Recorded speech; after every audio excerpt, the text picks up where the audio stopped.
Pues voy a presentar rápidamente a Sergio. Sergio Liera es licenciado en psicología por la Universidad Autónoma de Durango y maestro en psicoterapia cognitiva por el Centro de Psicoterapia Cognitiva que creo que está en Guadalajara, ¿no? Em, Sergio es amigo de nosotros, es mochitense, de los pocos mochitenses de este Disemina, y su formación y ejercicio profesional se ha caracterizado por un interés constante en la actualización continua y en la aplicación de intervenciones psicológicas con base científica y evidencia empírica, ¿no? Fíjese que Sergio, motivado por identificar las limitaciones de algunos enfoques tradicionales durante su formación universitaria, orientó su desarrollo profesional hacia modelos más actuales y sustentados en la ciencia de la conducta, consolidando su formación en enfoques conductuales y contextuales, con un interés marcado en la psicología clínica. Ha buscado, me consta, de manera constante fortalecer sus competencias terapéuticas, lo que le ha llevado a completar distintos entrenamientos en psicología clínica que le han brindado pues, habilidades clínicas muy sólidas, ¿no? Su práctica profesional se distingue, creo yo, por una mirada crítica, ética y comprometida con el bienestar de las personas, integrando herramientas basadas en evidencia para tanto la evaluación como la intervención de problemáticas clínicas complejas que van desde disregulación emocional, TLP y entre ellas el trastorno obsesivo compulsivo. Para mí es un gusto presentar y escuchar a Sergio Liguera, a quien le cedo los micrófonos para que inicie su conferencia titulada Confusión inferencial como objetivo del tratamiento del TOC. Sergio, bienvenido. Si gustas compartir pantalla, adelante. Súper, muchas gracias. Vaya, qué buena introducción, así da mucho gusto de estar acá, ¿no? Y gusto de verlos nuevamente. Puedo compartir mis diapositivas, ¿verdad? Sí, claro, Súper. Muy bien. Ahí se logra ver. ya se ve. Hay que hacerlo nomás. Ajá, es Ok. como en grande. Perfecto. ¿Listo? Genial. Perfectísimo. Bueno, pues buenos días. Es un gusto para mí estar el día de hoy acá. El día de hoy, pues vamos a hablar de un tema el cual, pues es un tanto novedoso para mí personalmente. Pues tengo pocos años de haber tenido contacto precisamente con estos conceptos de como confusión inferencial o la terapia basada en la inferencia. Pues ya conocen ustedes, ¿no? Que las terapias cognitivo-conductuales pues van avanzando, avanzando, avanzando y de repente pues te metiste un curso de activación conductual y ya salió la activación conductual por 10 y pues ya tienes que estudiar ahora esto, ¿no? Entonces hay desarrollos muy interesantes dentro de las terapias cognitivo-conductuales y creo que pues precisamente este pues es uno de ellos, ¿no? Los objetivos de la charla del día de hoy, pues son dar a conocer esta alternativa nueva, ¿no? Nueva entre comillas, porque la verdad es que ya tiene más de 20 años de investigación. Sería como decir que la terapia de aceptación y compromiso también ya es algo nuevo, ¿no? Cuando ya tienen pues décadas y décadas de investigación. Nuevos en comparaciones, ¿no? También vamos a definir y explicar lo que viene siendo la confusión inferencial. Mi intención es que tengan pues una imagen clara, pues que sea una introducción precisamente al tema y pues de extenderse el interés, pues ojalá pues justamente sigan buscando, ¿no? Formarse en estos aspectos, que hay foros públicos, ¿no? O sea, hay una página de internet específica que es ICBT icbt.com. Precisamente ahí pueden revisar lo que vienen siendo las investigaciones y libros y todo, ¿no? También me gustaría mostrar algunas diferencias con los modelos tradicionales, más específicamente con la terapia de exposición y prevención de respuesta, que pues en este caso es la mejor opción que nosotros tenemos para el tratamiento del TOC.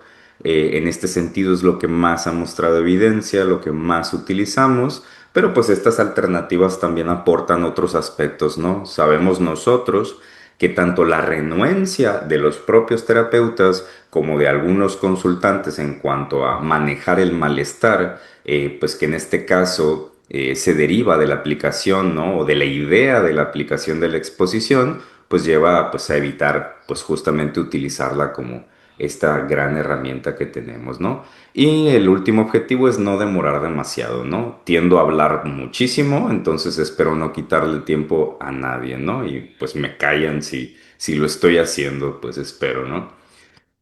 Bien, empezaríamos con qué es el TOC. Pues creo que todos hemos tenido cierto acercamiento a identificar lo que viene siendo el TOC, ya sea por películas, ya sea pues porque nos interesaba leer, ya sea que leímos, ¿no? Los trabajos iniciales de Freud y nos encontramos que el hombre de las ratas y que etcétera, ¿no? Entonces tenemos ciertos acercamientos a lo que viene siendo pues justamente el TOC. Pero en una visión, pues, un tanto general, sin adentrarnos tanto a lo que es minucioso, el TOC lo podemos entender como una situación de interés clínico en donde aparecen algunos pensamientos que se experimentan o se pueden definir, pues en este caso como intrusivos, persistentes, recurrentes y pues que producen bastante malestar en la persona, ¿no? Dentro de esta situación clínica le llamamos obsesiones a estos pensamientos. También deben de ser acompañados por intentos, pues en este caso de negar, ¿sí? Cambiar o incluso prevenir la ocurrencia de lo que el pensamiento o lo que el miedo central del pensamiento pues propone que sucederá, ¿no? En pocas palabras, estos actos físicos o actos mentales, ¿no? En pocas palabras, conductas ambos, pues funcionan para prevenir cierto aspecto de las obsesiones. O sea, en este sentido, a estos actos tanto mentales como conductuales, a fin de cuentas, le llamamos compulsiones, ¿no? Estos, tanto obsesiones y compulsiones deben de reconocerse como excesivos, deben de acaparar bastante del día a día del consultante. Si estos, hay ciertos marcadores, bueno, no marcadores, sino criterios diagnósticos que hablan, ¿no? Que si la persona no utiliza cierta cantidad de tiempo en su día a día, pues no tiene TOC como tal, ¿no? Entonces sí tiene que ser en este caso muy, muy definido el tiempo que se pasa haciendo, pues justamente algunas de estas actividades, ¿no? Pues puede ser un problema subclínico, ¿no? Pero pues esos ya son situaciones que explicaría mejor pues un psiquiatra, ¿no? Deben de producir malestar, obviamente, no deben de ser resultado de lo que viene siendo pues otro problema u otra situación clínica y no deben de producirse por este caso medicamentos o sustancias, ¿no? El inicio del TOC pues es muy discutido, es una situación que sigue en diálogo. Hay situaciones en donde se observa que después de una enfermedad, después de una calentura muy, muy, muy, muy intensa, puede surgir precisamente síntomas del TOC, ¿no? Entonces, hay algunos que lo relacionan con eventos traumáticos, etcétera. La realidad es que no hay una situación en particular que nosotros hayamos identificado como el inicio del TOC, ¿no? Pero entendemos que el TOC es esta situación de interés clínico donde se presentan pensamientos que se experimentan como intrusivos, no deseados, producen malestar y estas acciones a manera de prevenir la aparición de estos pensamientos o de revertir lo que el pensamiento dice, ¿no? En este sentido. Bien, entonces aquí hay otra definición, ¿no? De lo que vienen siendo obsesiones y compulsiones. Aquí lo pueden observar ustedes. Igual les compartiré las diapositivas. No se preocupen por apuntarlo todo. Y pues una definición funcional, ¿no? ¿Cómo entendemos nosotros el efecto de lo que vienen teniendo las obsesiones y las compulsiones? De una manera muy básica, las obsesiones son, en este caso, los conceptualizamos como disparadores, ¿sí? O estas señales, estos estímulos condicionales para la respuesta emocional. O sea, aparecen estos pensamientos y la ansiedad sube, ¿sí? Y las compulsiones, en este caso, sería la conducta relacionada con estos estímulos discriminativos, ¿sí? En este caso, ya hablando pues de una operante, ¿no? O en otras palabras, las compulsiones son las acciones que en su efecto o como efecto tienen la disminución de la ansiedad. Entonces, aquí nosotros ya podemos entender la relación funcional entre las obsesiones y las compulsiones. Si las obsesiones causan ansiedad y las compulsiones disminuyen esa ansiedad, pues se establece esta relación funcional, ¿sí?, entre estos dos elementos, donde uno inicia el proceso y el otro le da término como tal, ¿no? Entonces, entender esto nos va a permitir saber por qué se interviene como se interviene en la actualidad, ¿no? Bien, hay varias propuestas en la adquisición del miedo, hay propuestas que hablan del condicionamiento, cómo eso que causa las obsesiones, cómo estos disparadores realmente antes eran estímulos neutros que no producían miedo como tal, pero al asociarse con otros estímulos, pues comienzan a producir respuestas emocionales, ¿no?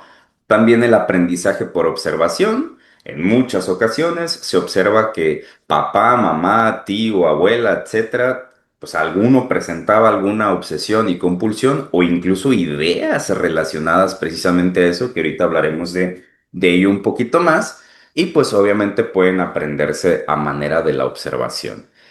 También en este caso a través de la transmisión de la información y la instrucción, ¿no? Sabemos nosotros que las instrucciones dentro de nuestras comunidades sociales, verbales, pues pueden llegar a producir bastantes problemas, ¿no? Como el no deberías de sentirte mal, no deberías de tener estos pensamientos, si tienes estos pensamientos eres una mala persona y todas esas reglas verbales inespecíficas que nos mantienen en estos ciclos de evitación constante, ¿no?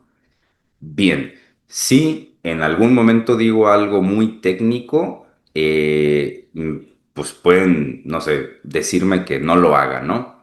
Pero lo intentaré no hacer tanto. O no sé qué tan técnico me puedo poner aquí, pero pues no perderé tiempo en ello entonces, ¿no?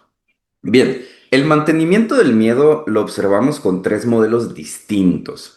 El primer modelo es el modelo conductual, el básico, sí, ya sabemos nosotros, estos, ¿cómo se llama? Aspectos que mencionaba Maurer, ¿no? De, ok, por condicionamiento pavloviano se adquieren las propiedades funcionales de los estímulos, o sea, te comienza a producir ansiedad. Y por condicionamiento operante o skinneriano, pues se establece este ciclo interminable de escape y evitación, ¿no? Entonces, la propuesta de Maurer ahí está, tiene algo de evidencia como tal, se ha observado, pues precisamente durante muchos años, se basa pues obviamente en investigación básica, entonces, ahí está, ¿no? Una parte precisamente. Pero viene la revolución cognitiva y pues precisamente también algunos aportes interesantes. Desde el modelo cognitivo se aporta precisamente, y lo podemos ver en los escritos, perdón, de Beck, de Clark, por ejemplo, más específicamente, que se utiliza, o más bien dicho, la interpretación de la persona de la obsesión o el del significado de la obsesión es lo que produce precisamente la ansiedad, ¿no? Y pues justamente esta misma parte, ¿no? De escape y evitación, no sería no sería lo que mantiene funcionalmente hablando, ¿no? El miedo, sino que previene la corrección de la información. O sea, si yo pienso que un pensamiento es peligroso, vaya la redundancia, y evito afrontarlo, me pierdo la oportunidad de darme cuenta que no es peligroso y que no ocurren estas situaciones, ¿no? Eso es el modelo, pues, cognitivo como tal. Y el modelo contextual, pues obviamente es una continuación del modelo conductual, solamente que en esta ocasión se habla ya, pues, por ejemplo, de lo que vienen siendo las contingencias verbales, ¿no? O sea, en este sentido, como ciertas, pues en este sentido, reglas inespecíficas crean un contexto en donde las contingencias de escape y evitación favorecen alternativas o favorecen repertorios conductuales pues los cuales comienzan a quitarle tiempo, ¿sí? Y energía a otras contingencias, algo parecido precisamente a la depresión, ¿no? En donde, pues, en este caso, veo que enviaron algún mensaje. Ah, perdón.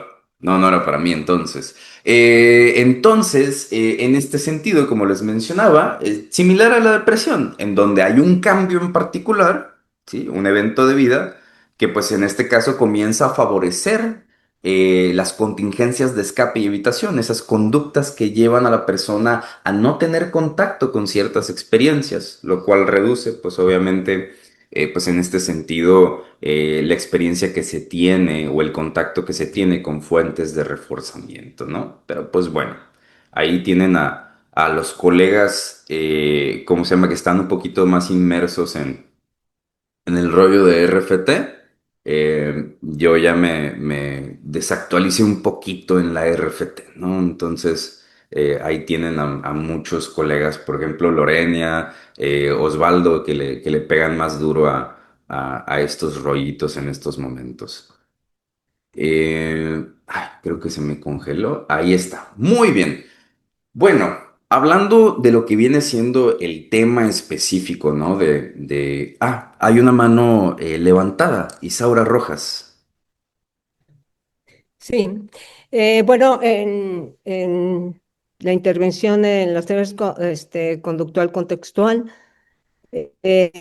también se utiliza la exposición, ¿no? No se ha dejado de utilizar la exposición.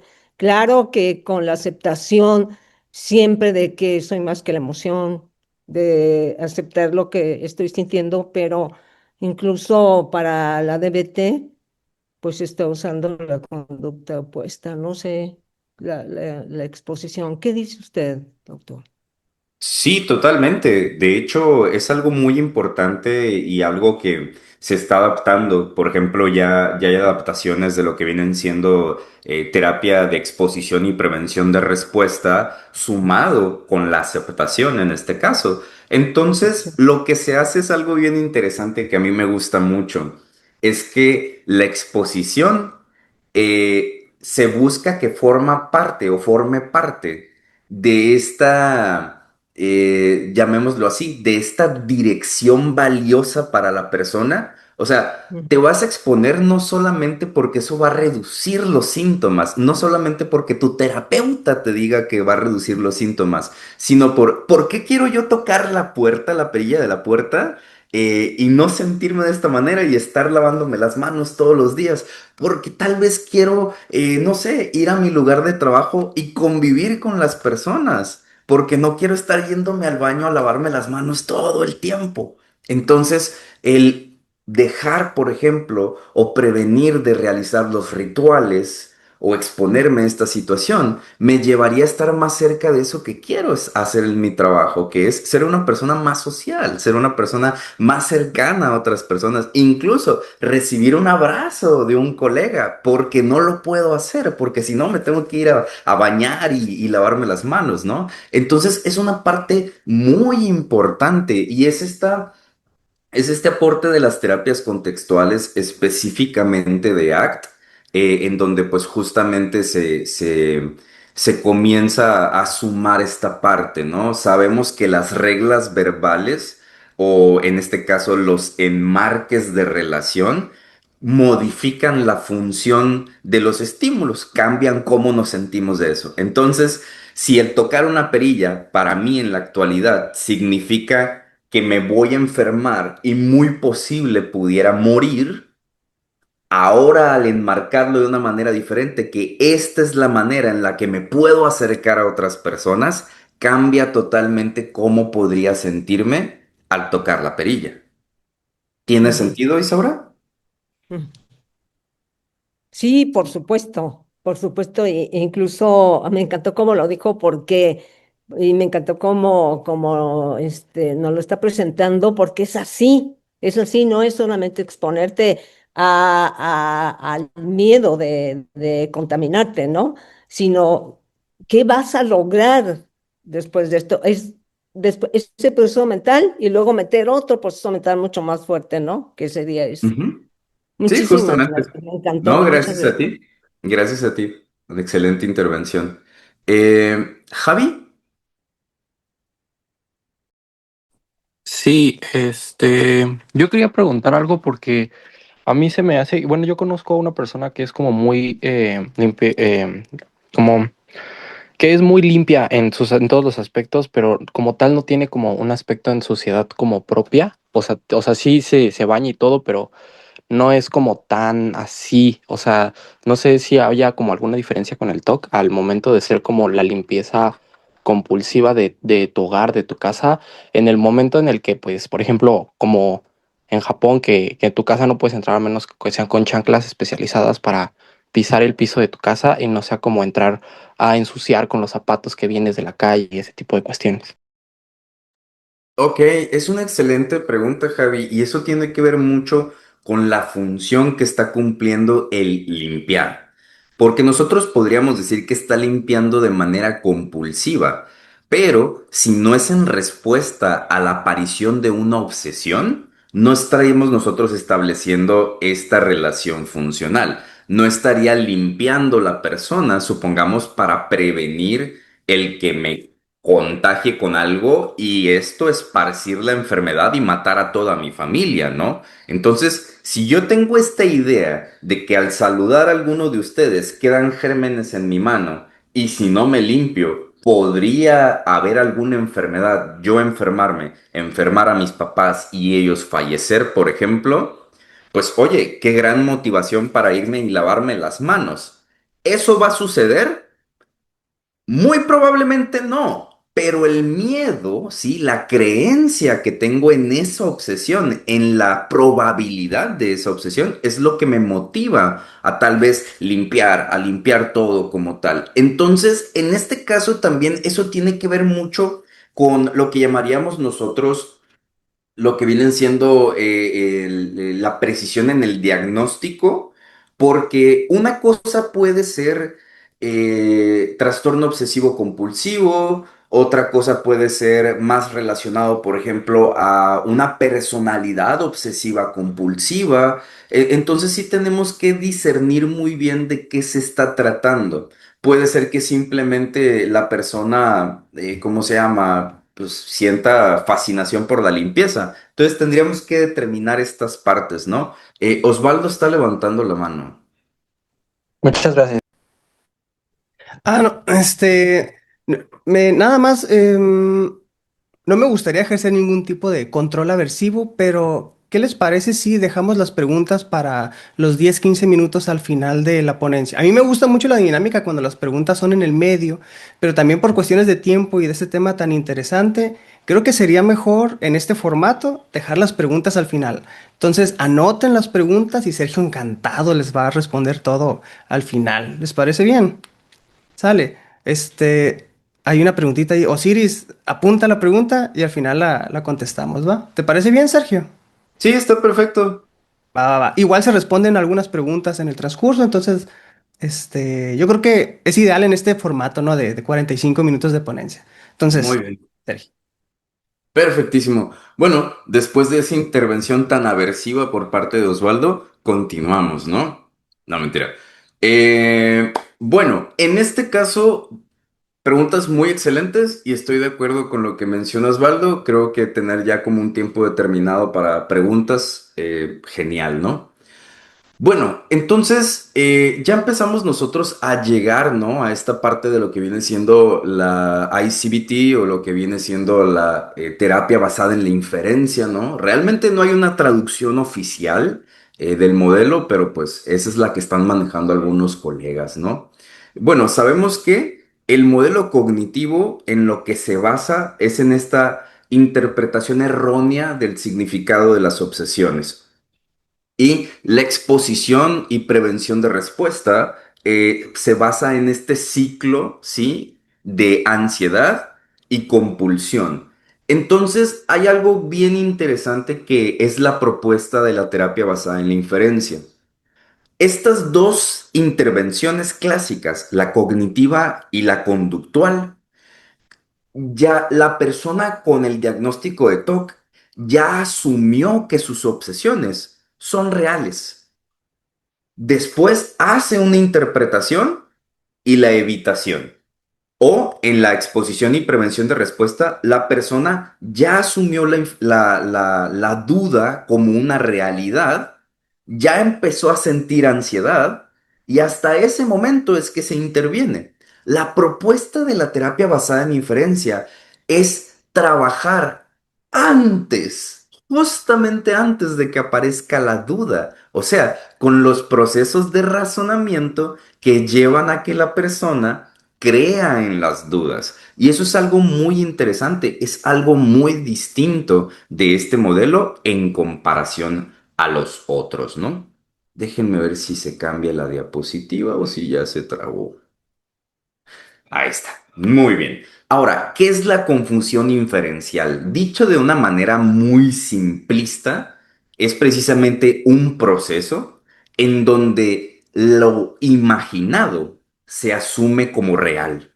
O sea, hay una confusión entre lo que nosotros imaginamos y lo que realmente está sucediendo. Estos procesos de razonamiento, ¿sí? Se encuentran dentro de narrativas obsesivas. ¿Qué entendemos por narrativas obsesivas? No son otra cosa que las historias que nos creamos nosotros utilizando esos procesos de razonamiento. Lo que yo me he dicho en algún momento, cuando estoy viendo un programa de asesinos seriales y comienzo yo a pensar, ¿podría yo ser un asesino serial? Yo también me he enojado en ocasiones, me he enojado tanto que he querido golpear la pared y toda esta información que comienza a estar ahí ya comienza a promover algunas dudas de quién yo soy o de lo que podría llegar a ser, ¿no? Entonces, la terapia basada en la inferencia específicamente trabaja sobre este proceso de confusión inferencial. O sea, es una terapia de razonamiento, en este caso, corregir el razonamiento, ¿no? Nos podemos decir que dentro de las terapias cognitivo-conductuales es más cognitiva que conductual, pero pues en este caso sabemos que pues esta familia cognitivo-conductual es muy grande, ¿no? Bien, entonces nosotros sabemos que existe una secuencia del TOC. Como observarán, existe el disparador, o sea, lo que inicia todo esto, tal vez toqué la perilla, una duda obsesiva, esa perilla podría estar contaminada, ¿sí? Las consecuencias de que eso fuera cierto, si está contaminada, ahora yo estoy contaminado con alguna enfermedad muy grave seguramente. Y la ansiedad, si estoy contaminado con una enfermedad muy grave y contagio a mi familia y mueren, no voy a poder tolerar esa situación. Y la compulsión, voy y me lavo las manos o me pongo antibacterial o ando con mi manita elevada sin tocar nada hasta poder llegar a un baño, ¿no? Ya sabemos todo esto. Noten el lugar en donde interviene la exposición y prevención de respuesta. Es en la relación de ansiedad y compulsión. La terapia basada en la inferencia busca trabajar sobre la relación entre los disparadores y las dudas obsesivas. Las dudas obsesivas en este caso son estos pensamientos de qué tal si o y si, supongamos, y si esta perilla está contaminada, qué tal si yo puedo ser alguien que le haría daño a otra persona. Entonces, ese convencimiento de estas dudas, de esas posibilidades, es lo que viene siendo ¿cómo se llama? La duda obsesiva, ¿no? Ahora, el razonamiento obsesivo se basa en tres procesos diferentes, lo cual viene siendo en la desconfianza de los sentidos y en uno mismo. El otro es la dependencia excesiva en las posibilidades. Y el último viene siendo en asociaciones irrelevantes. O sea, todos estos procesos de razonamiento distintos son lo que le dan pues justamente surgimiento a la confusión entre la realidad y la posibilidad. O sea, nuestra imaginación. Yo ahorita me puedo imaginar que me voy a ganar la lotería, pero no por eso voy a empezar a gastar como si me hubiera ganado la lotería. Lo mismo pasa en el TOC. Si la persona se imagina en este caso, o sea, comienza a razonar, a darle sentido a que podría haber una enfermedad mortal en la perilla, esa perilla que usa todos los días, ¿sí? pues obviamente va a empezar a preocuparse por esa situación. Entendemos, cualquiera que estuviéramos convencidos de que en una perilla hay una enfermedad mortal, nos vamos a lavar las manos. Solo que muchos de nosotros no estamos convencidos de que sea así. Sabemos lo improbable que eso suceda, ¿sí? Entonces, en este caso, es este proceso de razonamiento obsesivo, lo que da surgimiento a esta confusión, ¿no? Entonces, ya entendemos que la confusión inferencial es precisamente el confundir lo imaginado con lo real. Sabemos que existe este razonamiento obsesivo que se compone en tres, pues vaya la redundancia, partes: la desconfianza en los sentidos, la dependencia excesiva en las posibilidades y las relaciones o asociaciones irrelevantes, ¿no? Entonces, vemos que todos estos procesos de razonamiento tienen un factor en común. ¿Cuál es ese factor en común? Que no hay evidencia en el aquí y el ahora para ello. Es que la puerta podría estar abierta, pero la estoy viendo cerrada. Yo escuché el clic, lo empujé y no empujaba más, jalé y no se abrió, pero podría estar abierta. Es una posibilidad. Sí, es posible que estuviera abierta. Es posible que olvidé cerrar la puerta, claro, pero lo estoy viendo en este momento. Entonces la persona no se está basando en la realidad, no se está basando en lo que sus sentidos le están dando retroalimentación. Se está basando en lo que está razonando, imaginando en ese momento, ¿no? Y pues en este caso, todo esto da surgimiento a la confusión inferencial, ¿no? O sea, la confusión de la imaginación y la realidad. Entonces, aquí podemos ver, ¿sí? Los procesos de razonamiento, el factor en común de ellos y el resultado de ellos, ¿no? Bien, aquí por ejemplo, pues vaya la redundancia, les pongo un ejemplo. La duda obsesiva, tal vez dejé la puerta abierta. Una dependencia excesiva en las posibilidades es tal vez la puerta está abierta, pero no hay ningún intento de comprobar, ¿sí?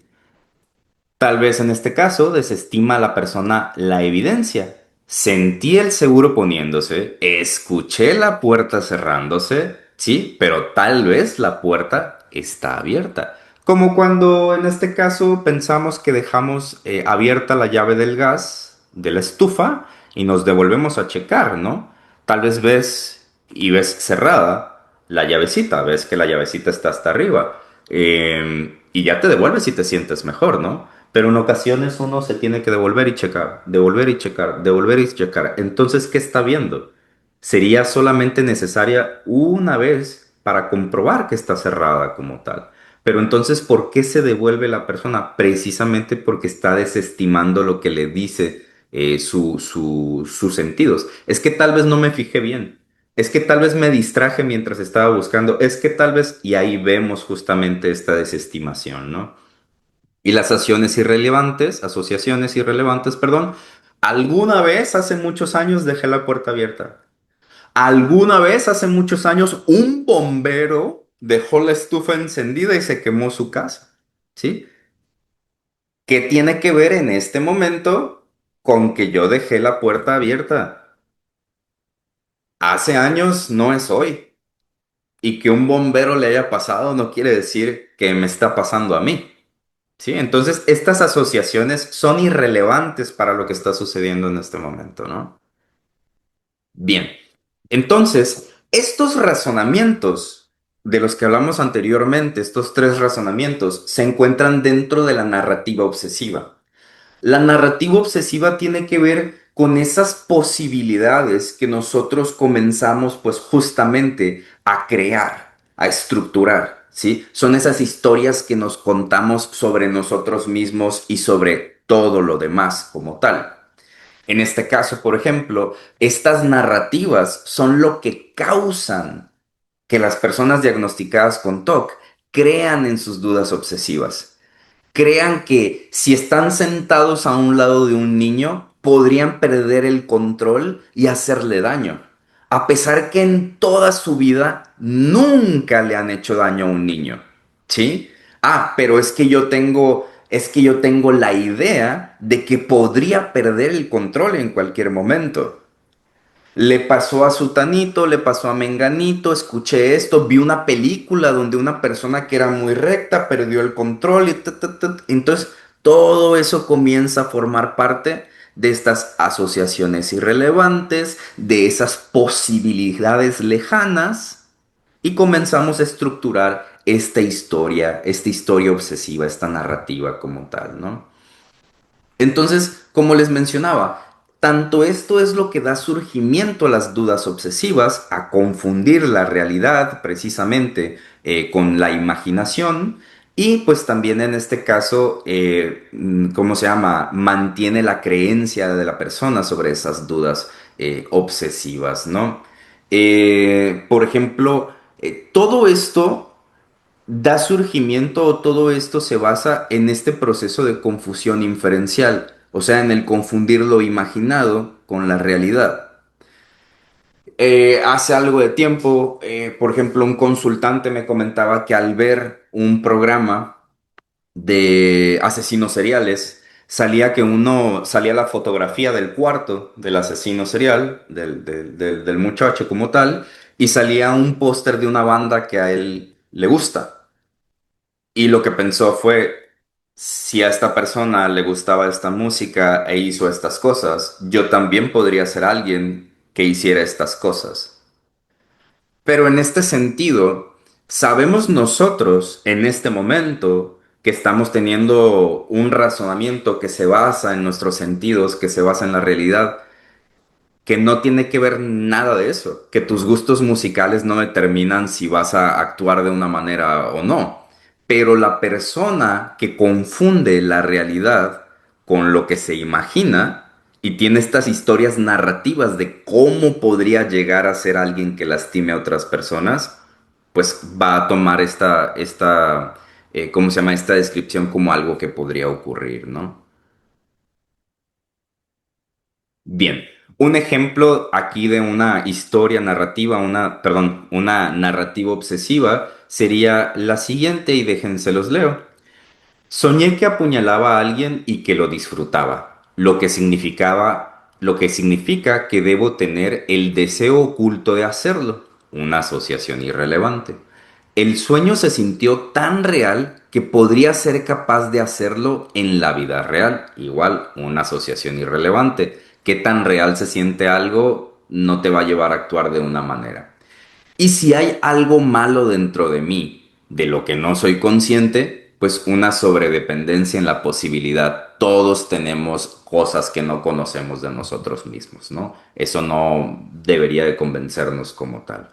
Sé que no he lastimado a nadie en la vida real, aún y con las obsesiones presentes, pero siempre existe la posibilidad de que pudiera hacerlo. Desestimación de la evidencia. La persona nunca ha sido agresiva, nunca ha lastimado a nadie, pero está dudando precisamente de eso que se sabe por la posibilidad lejana de, pues, podría ocurrir, ¿no? Aunque he leído de las obsesiones similares de otras personas y aunque sé que las personas con TOC no son peligrosas, sus obsesiones nunca son totalmente iguales, lo que podría ser peligroso. O sea, desestimación de la evidencia.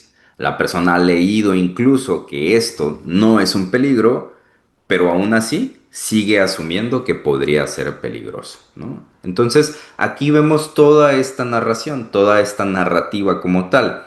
Una parte muy importante de la terapia basada en la inferencia es que son estas narrativas. No es en el momento en el que la persona está tocando la perilla que ahí comienza a pensar todo esto. Estas narrativas son parte de su vida, parte de su vida. Si lo queremos llamar de otras formas, aquí aventurándome mucho y sobreextendiéndome en lo que sabemos realmente, podríamos decir que son enmarques verbales en este sentido. O sea, enmarques verbales sobre la propia persona, sobre quién soy yo, sobre qué soy capaz de hacer o qué podría ser capaz de hacer, ¿no? O sea, estas reglas verbales imprecisas, ¿no? De que, ok, si yo me siento así y otra persona se siente así, pues yo podría actuar de esta manera, pues, pero sabemos que no. Entonces, pero estas forman parte de la historia de la persona.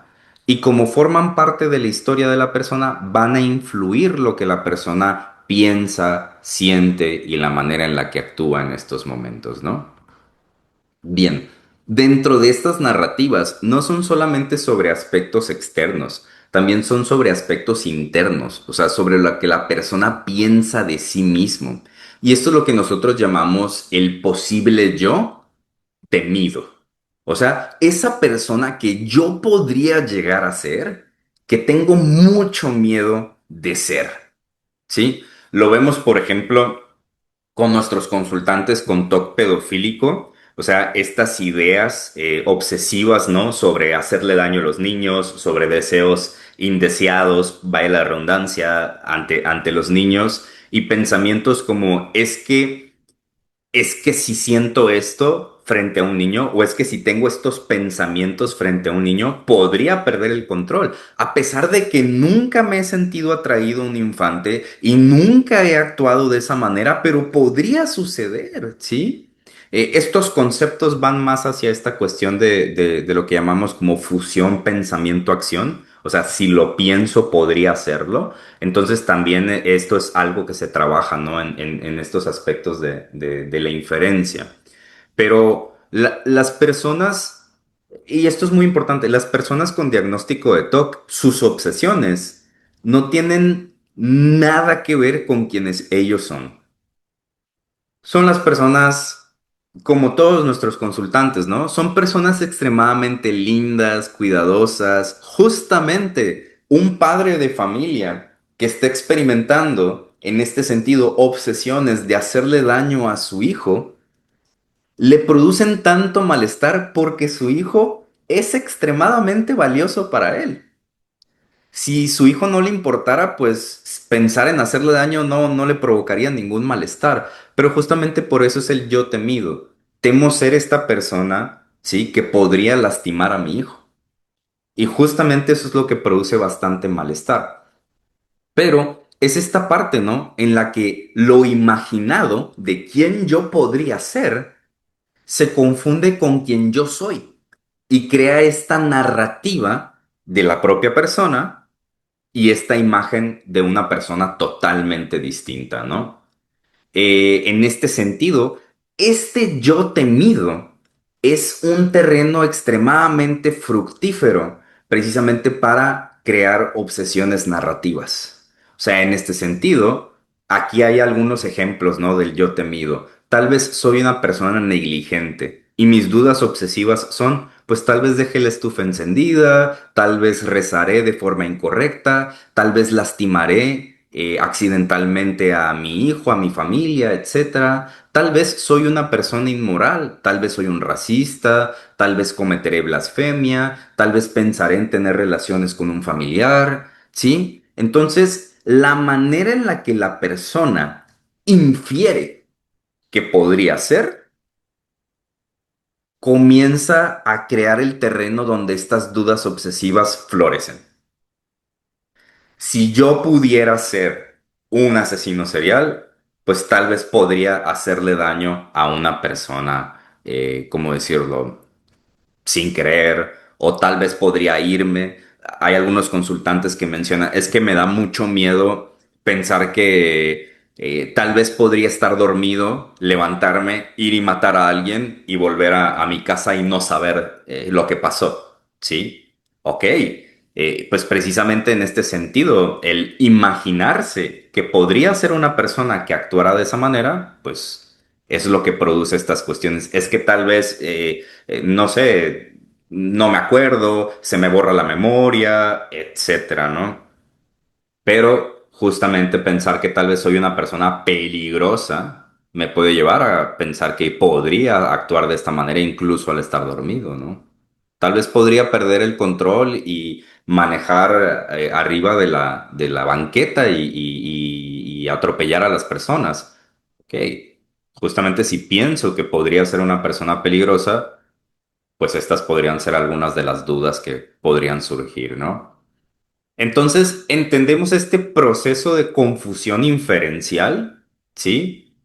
Como este proceso en donde se confunde lo imaginado con lo real Y desde esa confusión surgen las dudas obsesivas. Pero no solamente eso, se generan las narrativas de la persona que tememos que podríamos ser, se generan historias o narrativas de las pues, situaciones en las que vivimos y de ahí se derivan las dudas obsesivas. O sea, es este proceso dentro del yo temido, las narrativas obsesivas y las dudas obsesivas, está el proceso de confusión inferencial, que como sabemos es un proceso de razonamiento en donde se desestima la evidencia de los sentidos, hay una sobredependencia en las posibilidades y hay relaciones o asociaciones irrelevantes. Bien, entonces, como les mencionaba, ¿no?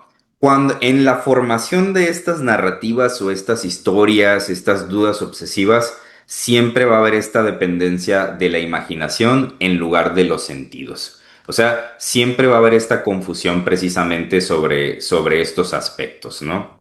La persona, a pesar de que está viendo, ¿sí? Es que ya fui y chequé que cerré la puerta y ya me subí al carro y otra vez voy hacia mi trabajo, pero podría no haberme fijado bien. Y ahí voy otra vez, ¿sí? Entonces, a pesar de que ya observé esta situación, a pesar de que ya tengo evidencia, ¿sí? De mis sentidos, que estoy observando, que históricamente no suelo olvidar la puerta abierta, pues aún así estoy desestimando toda esta parte, ¿no? Porque podría ser que la olvidé, porque pude no haberme fijado bien, ¿sí? O porque tal vez mi familiar, siendo una persona muy responsable, aún él ha olvidado la puerta abierta. Entonces yo, que soy un irresponsable, sí, y un desorganizado, pues es más posible, sí, estas relaciones irrelevantes, asociaciones irrelevantes, ¿no? Entonces, lo que tenemos que entender es que las personas a través, ¿sí? De este razonamiento, de estos tres procesos de razonamiento, van a inferir que esta posibilidad imaginada es cierta. O sea, sí es posible que al tocar la puerta, la perilla de la puerta, haya coronavirus, sida, cáncer, etcétera, y me voy a contagiar. A pesar de que es improbable, a pesar de que así no se contagia uno, ¿sí? Y es importante contemplar esta parte también, a pesar de que las personas conocen los mecanismos de contagio, dudan, porque es hacia las posibilidades, ¿sí? Porque se desestima la evidencia, porque se hacen asociaciones irrelevantes. Bien, ahora, ¿cómo se aborda? Es importante contemplar que el tema realmente no nos alcanzaría para ver cómo se aborda toda esta cuestión, pero me gustaría comentárselos en este sentido, pues de una manera resumida, ¿no? Sabemos nosotros que el proceso de confusión inferencial es un proceso de razonamiento. Entonces, la intervención también en este caso es un proceso de razonamiento. Lo primero que hacemos es educar a la persona en el TOC. Educar en este proceso, o sea, que conozca esto mismo que ustedes están observando, que conozca cómo, qué es una inferencia, que conozca los procesos de razonamiento, cómo está desestimando ciertas cosas, cómo se está yendo a las posibilidades lejanas, cómo está haciendo asociaciones precisamente irrelevantes. Y esto es similar, por ejemplo, como cuando entrenamos a una persona que tiene un tic nervioso. Supongamos que se muerde las uñas, se muerde el cachete, se muerde los labios, y lo que queremos es que sea consciente de en qué momentos hace esas cosas, de qué es lo que está haciendo y qué efecto tiene su conducta. Lo mismo queremos hacer, solo que con estos procesos de razonamiento. Queremos que la persona haga más lentas sus compulsiones, por ejemplo, y comience a darse cuenta que cuando toca la perilla empieza a pensar en ciertas cosas. Vienen imágenes, vienen situaciones temidas, ¿sí? Vienen estas situaciones las cuales son lejanas a lo que está ocurriendo. Estoy tocando la perilla y ya estoy imaginando a mi mamá en cama. ¿sí? Ok, pero eso no está sucediendo aquí. Entonces queremos que la persona comience precisamente a darse cuenta de estos procesos, que comience a recuperar la confianza en sus sentidos. Y esto es lo que hacemos. Redirigimos mucho la atención de la persona a sus sentidos, no como una manera, en este caso, de evitar, ¿sí? No queremos que evite el malestar que está sintiendo ni nada por el estilo. Lo que queremos es que esté en la situación y comience a notar a través de sus sentidos lo que sí está ocurriendo. Ok, noto que estoy tocando la perilla y la perilla se ve brillante. La perilla no parece tener alguna sustancia arriba de él. Veo mi mano y veo que mi mano no se ve sucia. Mi mano no huele sucia. No siento una textura como tal. En el pasado ya he tocado perillas y no me he lavado las manos y no me he enfermado. Entonces mis sentidos me dicen que en este momento no hay algo particular sucio en esa perilla. Mi sentido común me dice que a pesar de que hubiera algo en la perilla, no es como me voy a enfermar, porque tengo 32 años de tocar perillas, ¿sí? Y nunca me he muerto, ni he enfermado a mis familiares y se han muerto por tocar una perilla.